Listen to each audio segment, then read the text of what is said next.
coming. If I believe there's a great deal that you might tell us about Playland, and I'm going to ask if you would this evening to give us highlights.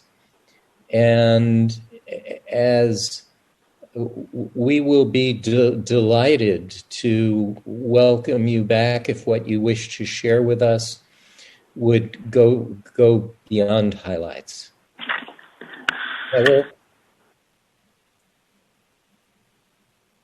George, you're muted. Okay, very good. Thank you, Mr. Mayor. We appreciate it.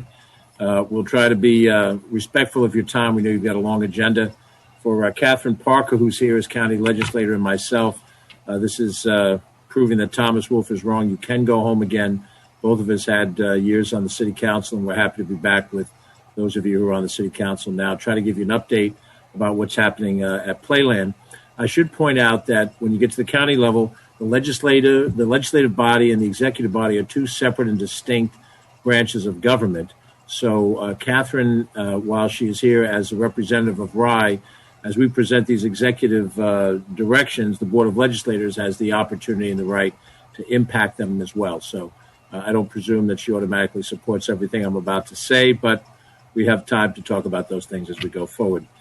And we're here tonight because of the commitment that I made when I first became county executive, which, Mr. Mayor, was the time that you began your tenure and a number of city council members began as well, in which I promised that we would try to be good neighbors. Now, we are actually neighbors in Rye, Hugh Grecian, myself, and the rest of us. But with a different governmental responsibility, we want to make sure we're giving you an idea of what we plan to do.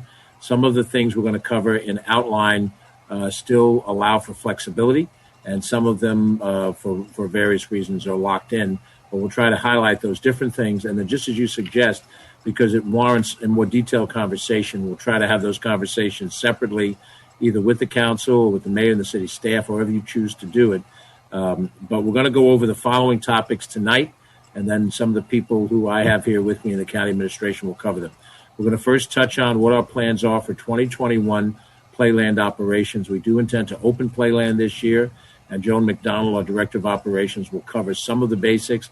Not everything is finalized, so this is an area for input by both Board of Legislators, but also by the City Council. We're then going to talk about the pool reconstruction project. Hugh Grecian, our Commissioner of DPW, will cover that. That is a project that precedes my tenure, something that the Board of Legislators, Catherine and Jim Mazzano, when he was a member of the Board of Legislators, were able to hammer out an arrangement to fix and improve the Playland pool. And now that we've reached the point of reconstruction, what that represents, and there will be, realistically neighborhood impacts when we're doing that project. Then we'll talk briefly about the overall capital work that's ahead. That's probably something we'll want to talk about in greater detail in work session or in some other format, because there's lots of different projects that we've been committed to. Kathy O'Connor, Peter Tartaglia are going to touch on the ice casino, which is a topic of great conversation. I'm not on Rye Moms, but people I know and care about are, and they tell me that's quite the topic, so we want to try to give an idea of where we are with that. We know we're not going to have anywhere remote enough time to talk about the standard agreement, but John Nona, who will be joining us in a few minutes, will highlight some of the basic parameters of that. That agreement has not yet been approved by the Board of Legislators. There may be modifications, and if there are, there'd be further negotiations with standards. So that is a work in progress, but a work in progress means there's input. And that means that if members of the council have ideas or state legislators have ideas, I see Shelley Mayer's here now as well, that there is the opportunity to hear some input. However, we don't necessarily control that. That is a matter of negotiation with standard. And then to the extent that there's any questions we can handle in the allotted time, because we do want to try to be on our way so you can do the rest of your business maybe by the bottom of the hour, 6:30 or so. Hopefully that will help. So if that lays out our path for tonight, knowing that it's the first in a series of things. And then I also want to highlight that we have made the commitment, we haven't yet activated it, that I gather Rich Mecca has been designated by the mayor of your council members to be involved directly with us in some of these things. And Kathy and Peter will work out a game plan. And I have forgotten for the moment, Mr. Mayor, who you designated from the city staff. I thought that you wanted to have a resident who lived nearby. Oh, resident. Yeah, resident. Anybody else you designated was open-ended. Yes, Sabrina Bunn. Sabrina, okay, thank you. Sabrina Bund as well. So we'll make sure that both Rich and Sabrina have the opportunity to interact so that as these issues come up, we can talk about them. Because of the size and scope and the impact of Playland in Rye City, it's not just, your average park. It's a significant impact. So with that, we're going to start with the 2021 Playland operations, and Joan McDonald will give us an outline of what we're planning to do and how we're planning to do it, and then we'll try to go through this thing as fast as we can. Joan? Thanks, George. I'll very quickly go through it. About 3 weeks ago, the governor gave the approval for amusement parks to open. As everyone knows, we were not open last year. We are following the guidelines as established by the State Health Department, 33% capacity, which equates to approximately 3,300 patrons, face coverings and social distancing required, contact information from each party in case there is an outbreak. High-touch areas, attractions, and rides must be cleaned and disinfected frequently. The Parks Department has started their job fairs already to staff up, and we want everyone to be aware that the cleaning and sanitizing staff will be totally separate from the ride operations staff. They are two separate types of safety requirements that we will be following. So we thought that was important to note. And tickets need to be sold in advance, and entry-exit waiting areas should be staggered. So those are the broad parameters. We are going to be opening Saturday, June 26th through Labor Day, September 6th. Our operating days will be Wednesdays through Sundays. We will be open Monday, Labor Day, and we will also be open Monday, July 5th, because the July 4th holiday falls on a Sunday. We were going to have two sessions, which was very successful when we operated the pools last year. So the first session will be 12 to 4, and the second session will be 5 to 9. We're going to price tickets, $20 per rider, $50 per junior, $10 a spectator, and $10 for parking. And we will have online reservations with our website with core cashless software.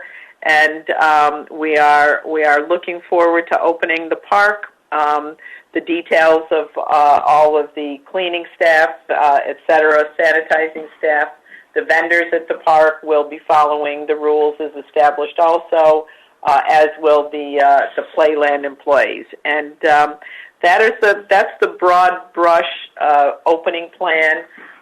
We are excited. Parks Department is really looking forward. They missed not being open last year, and we will proceed as I outlined. And if there are questions later on in the program, we're happy to answer them. George, back to you. You're muted, George. Very good. I'm going to add two elements to the operation plan. We do not plan to have fireworks through the bulk of the year.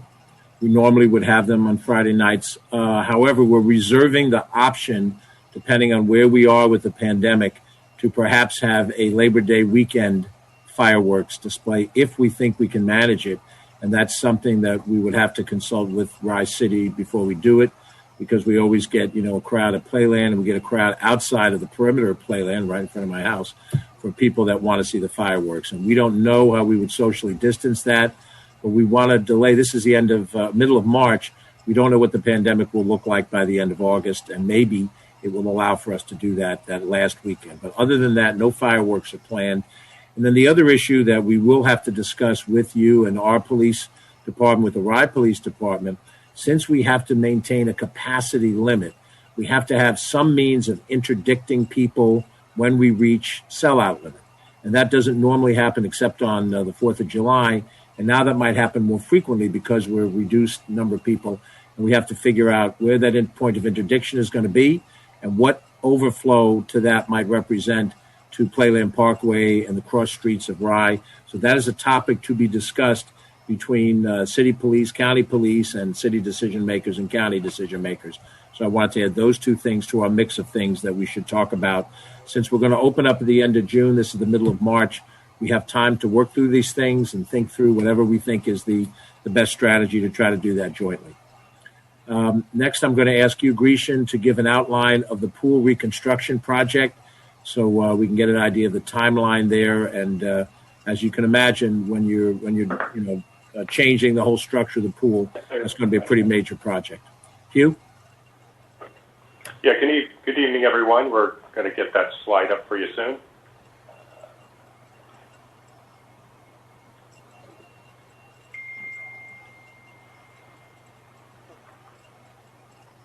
Nope, not that one.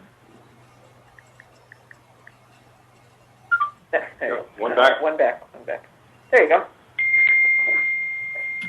Yeah, so we have the slide for the overall project on the screen right now. The first thing, the pool itself now is a activity pool, not a competition pool. And what that means is a shallower pool. It has a zero entry on one end, which is the pool deck goes right up to the water surface. On the swim side, which is toward the playland side, that's the deepest part of the pool. It's approximately a little over 4.5 feet deep. That allows you to do flip turns. There's 3 lanes on that side of the pool. As you progress up the pool, it will become, again, you'll walk right out of the pool, the whole front end of the pool, and there'll also be, you can't see it on the slide, but there'll be water features in that area also. So it's more family oriented. It's activity. The only swimming that you could do in the pool is laps. Some people do that in the morning. I know that in the neighborhood. So, again, not a competition pool. The county competitions are going to be at another county park, Spring Park, this year. So moving along, the deck surface itself has increased. Those are kind of representing chairs that could be the arrangement out there. It's more family oriented, so people like their space, so that the deck itself has been increased a little bit in size. As we go toward the buildings now, building A, building B, it's hard to read there. It's a little lighter green. Those are actually roofs. They're going to be improved areas that are kind of utility ready for vendors. Not all built out. It depends on the concessions we have in there, but we will build it to a point where you can put a certain amount of plumbing, the major electric, the general space. But the vendor would decide what he would want to put there once that's decided. As we come toward the front now, again, there's additional seating. As you can see, those little white they could potential areas for outside dining. Thank you. In that particular area, there's a very nice view for almost the first time of the sound at that location. It's a pleasant vista. So it's really going to open up that whole area and make it a much more pleasant experience. Let's make New York City South. For the most part, that's where it is. On the south end, the bathhouse. For those who know the area, there are storefronts there. They were built out on the outside, but not necessarily all the way on the inside. They're going to be conditioned now. They're going to have HVAC in there, and they're going to what's the slide? Okay.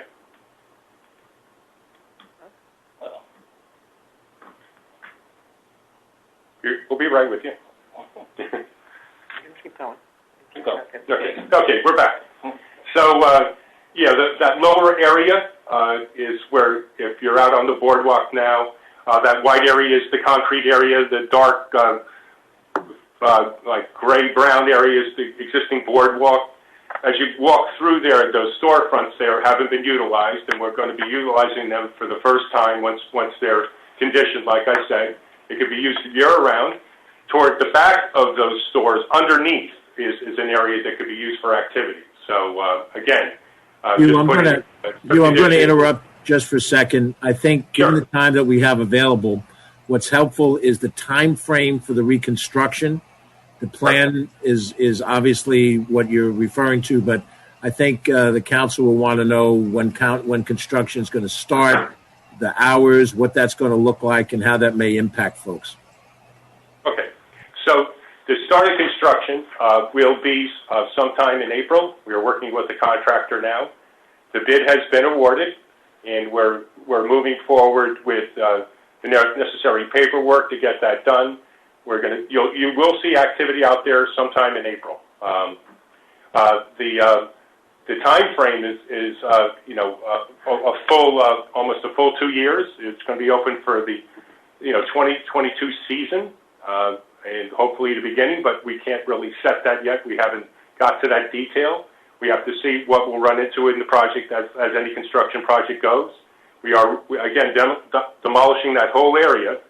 All the concrete, everything has to come out. That pool is basically not at grade. That's all fill. So underneath that existing pool now, you can walk under it. I don't know whether everybody realized that. And so, yeah, those are the general time frames for that. The next slide, we can go into the parking lot. So the parking lot, and we certainly welcome any impact that any questions that the neighbors might have, and any input that they might want to give. You can see this will be done another year, let's say a year and a half later, 2023, once the pool area is reconstructed. This is going to be used for a staging area. We're going to mill and pave, which just means we grind down all the asphalt and just pave over again and level it section out. We're going to include water quality. Also, when we're doing that, there's no water quality out there. That one tub-like thing over to the left, that one detail is a typical water quality unit. This is still a preliminary design, just concept. The large tree in the middle of the parking lot that everybody's familiar with, that will remain, and we'll make that tree well, bigger. Right now, we're not going to asphalt back up to the trunk. There's one major gap out there that we are going to infill with trees. That's located on the top of your screen. And one of the more important things is the lighting is going to be 5 feet lower, and it's going to be directed LED lights, energy efficient directed LED lights. And you go around the pathways of those. That's a Bollard, typical Bollard LED light, low level. Try to use them as much as possible so you don't have any light pollution out there. And again, that's scheduled for probably a year or so after the final construction of the pool area. Okay. And we're here to answer any questions you might have. Mr. Mayor, may I ask a question? Please. Okay. So I was a little confused because you said April 2021, and you said it would be a 2-year project and it would end in April 2022. Did you mean it will end in April 2023? That's right. Yeah, yes. No April. No, there's no. It's the season. It's 2020. It's starting now. 2 years from now would be the 2023 season. Gotcha. So the pool is scheduled. I'm sorry, I think there's this confusion because we're in the beginning of a new year, but it's planned for the 2022 season. It will open at some time. You're right. 2022. I'm sorry. Yeah, you don't need to interrupt. I have my notes here which we double checked. And some construction is actually going to start in March there. So it's March, not April at this point. Thank you. I'm sorry. And my second question is, if we are not using that pool for competitive pool swimming use, who is being moved? Do we have, I don't know anything about it because I don't swim, but we're moving high schoolers? Are we moving competitive swimmers? Who are we moving exactly? It is one group. It's the Westchester Swimming Association that generally would be there for 1 week in August. When we rebuilt the Sprain Ridge Pool Complex, one of the pools, the larger pool, was built. It's a recreation pool, but it also doubles as a competition pool for both swimming and diving. So whichever groups are available, even if there are other groups beyond that available, that's our competition location now. Thank you.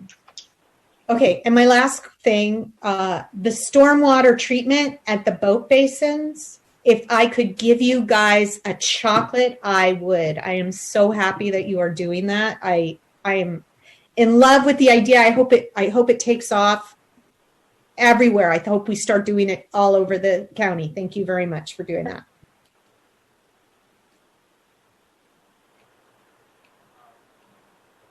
Let me as we're going through these different issues that we're going to deal with, I noticed that we're almost at 6:30 already. If I may, I'm going to go out of order and ask Kathy and Pete to talk about the ice casino, which is also an immediate issue, before we talk about the longer-term issues of Playland. So, Peter and Kathy, if you can talk about where we are with the ice casino and what is planned ahead. Sure.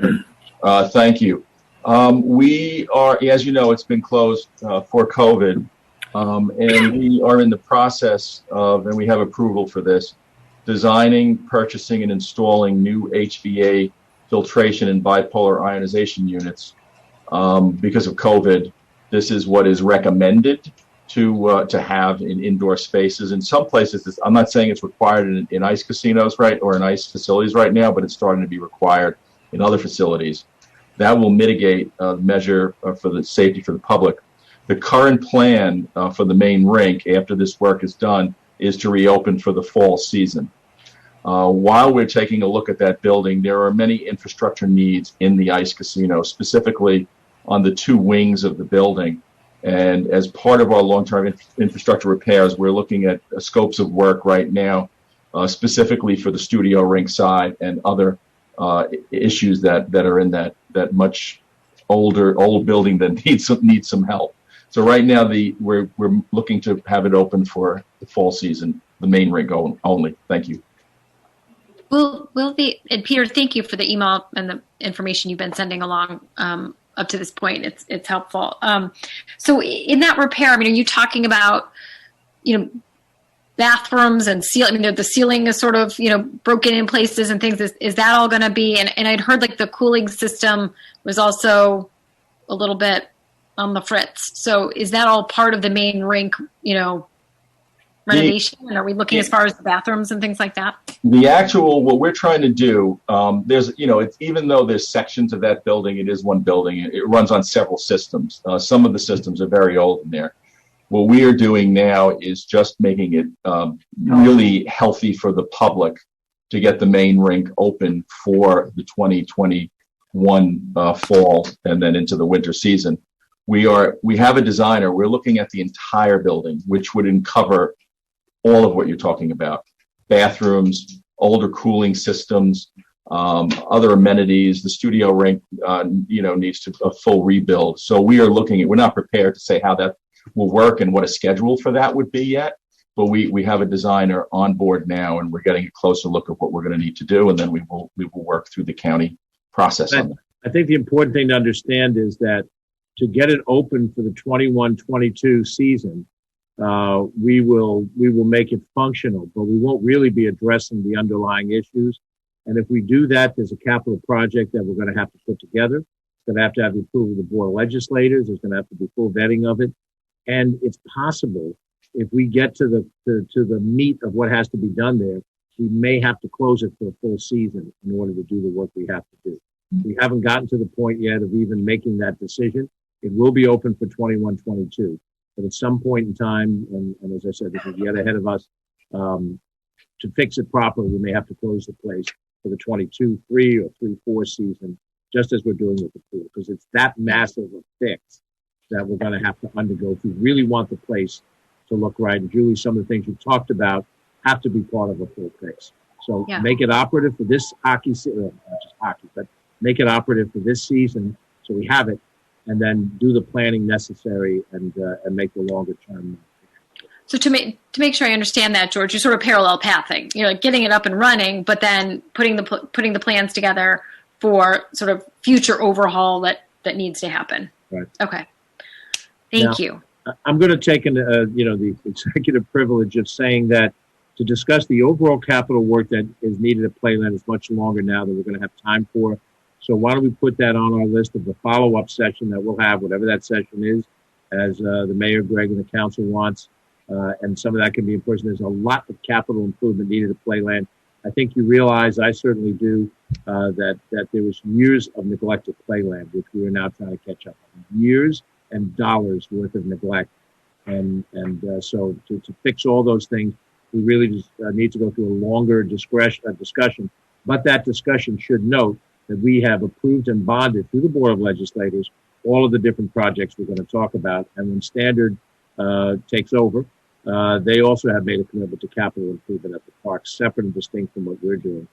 With what little time we have left, and it doesn't do it justice, we need to discuss the Standard agreement, at least in concept, and keep in mind the following things. Number one, we intended to abrogate the arrangement with Standard. We realized that we would fail to be able to do that. When Standard went to bankruptcy court, they put themselves in an advantageous position, and before the bankruptcy judge, it became apparent that we were not going to be able to abrogate the contract as we felt we should.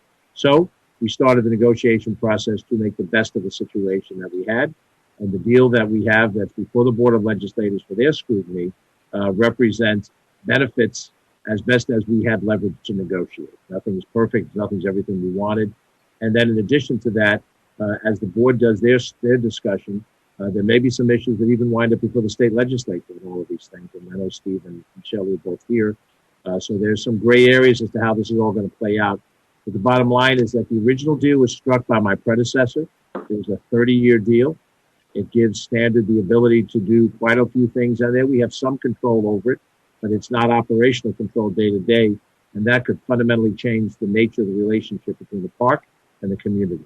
But with that thought in mind, John, can you give us a 5-minute quick walkthrough of what the Standard agreement is, subject to understanding that it's still subject to some negotiation and change from the board? John?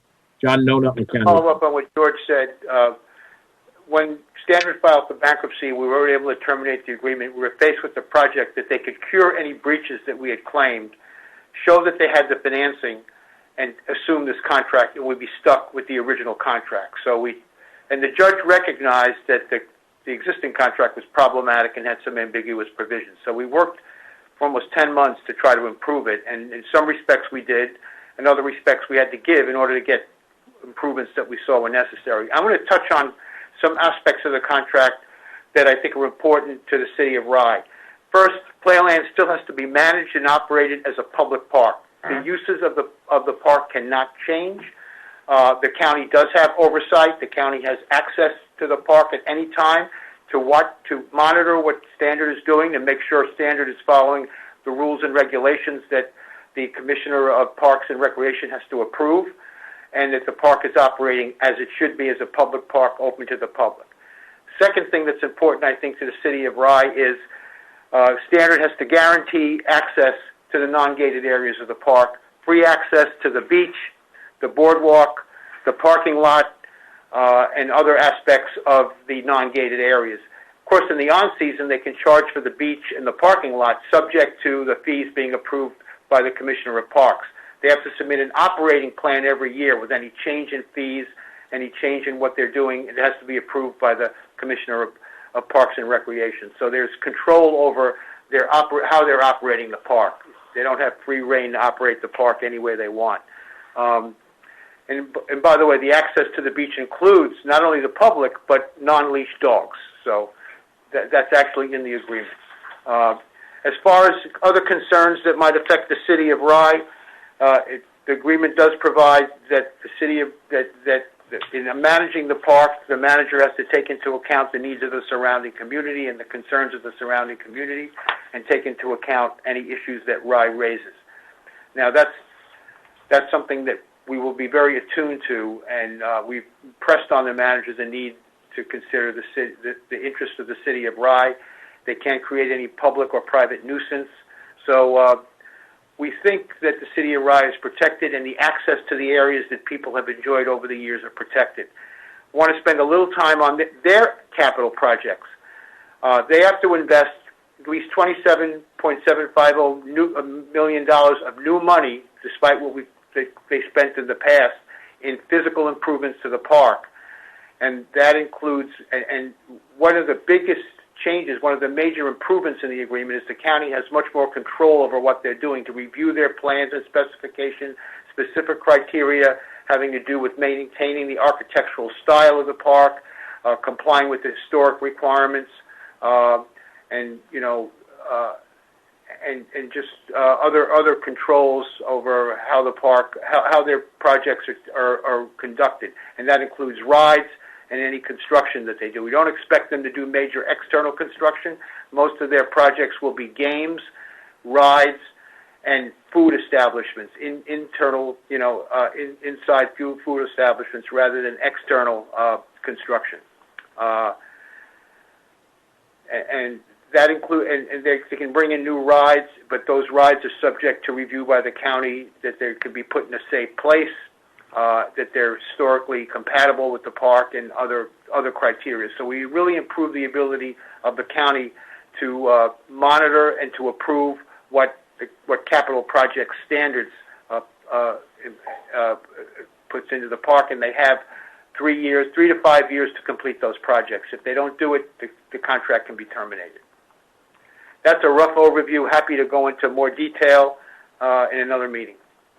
I just had one question, if I may, about the details, and I don't know if this has already been addressed, but just on the landscaping, because it is of its proximity to Long Island Sound and the sensitivity of that in terms of the environment, and whether there have been requirements placed on landscaping practices that would restrict the use of synthetic chemicals, fertilizers, and would focus more in favor of natural landscaping practices. Is that something that's been included in the agreement? There is some language in the agreement to that effect. I don't have it right in front of me, but I can send it to you.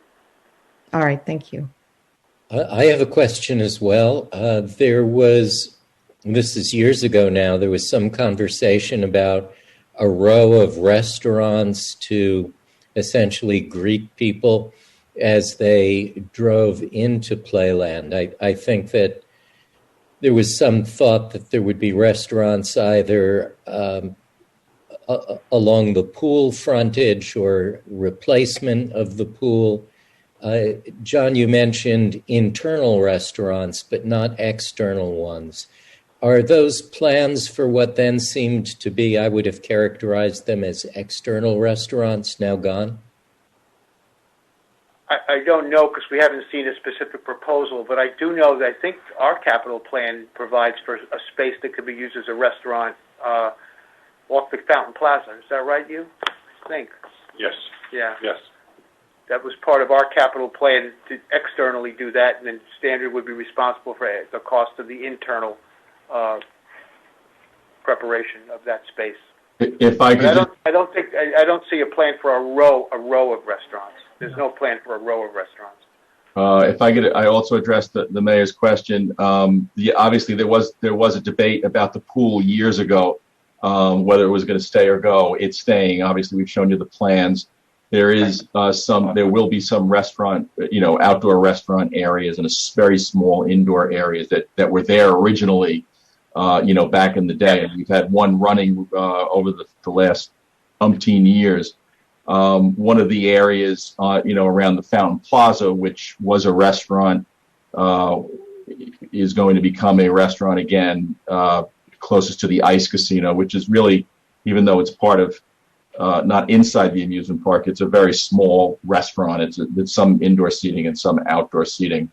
And anything else that we're aware of to this date that we're involved in is no new buildings built for restaurants or anything else. It's an existing structures that we have. Very helpful. Thank you.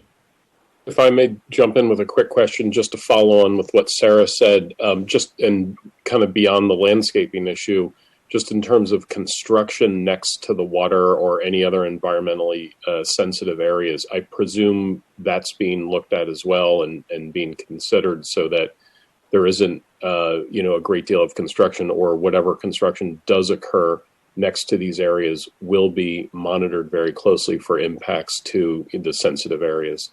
Yeah, it's part of the review that the county can do under the agreement as revised is to deal with the environmental issues. That's a specific criteria. They have to comply with all environmental laws and requirements, and then they also have to follow secret in any construction project that Standard does.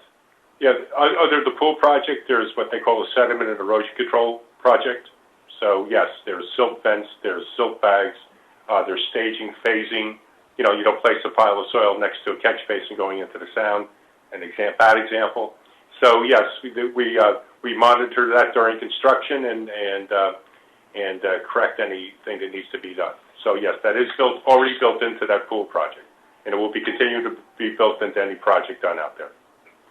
I would also add that the footprint of the park as we know it is the area under which projects are going to occur. We're not looking at moving anything closer to Reed, anything closer to the Playland Lake, nothing, you know, closer to the beach at the end of the South Bathhouse that would go outside of the footprint as we know it. So the concern, it's a legitimate concern. In fact, that's the concern we've had. We were concerned that, you know, the developers would look at doing other kinds of things, that are housing or something of that nature, and those things have been prohibited by the actions in the agreement. Thank you. So, Mr. Mayor, we have eaten more into your time than we had planned, but we certainly want to continue. We really do want to go over with you the more broad-based picture of the capital projects down there. And we do have operating issues to go. And from there, we have now gone about 15 minutes deeper into your time frame. So we'd be happy to set a date offline and reconvene in whatever fashion is best, or we can continue on. It's really your call in terms of the use of your time. I think given it seems that there are 116 people waiting. Given that, George, I think we'll look forward to inviting you back soon. This has been tremendously helpful, and thank you for taking the initiative and reaching out to set it up. And thanks to everyone from the county who's with us. Thank you. Thank you for your hospitality. Thank you to my team, the state legislators, and we'll work on this together, and we'll look forward to following up. Thanks, Shelley and Steve, for joining us too. Thank you. Thank you all. Thank you, team. Good night. Good night.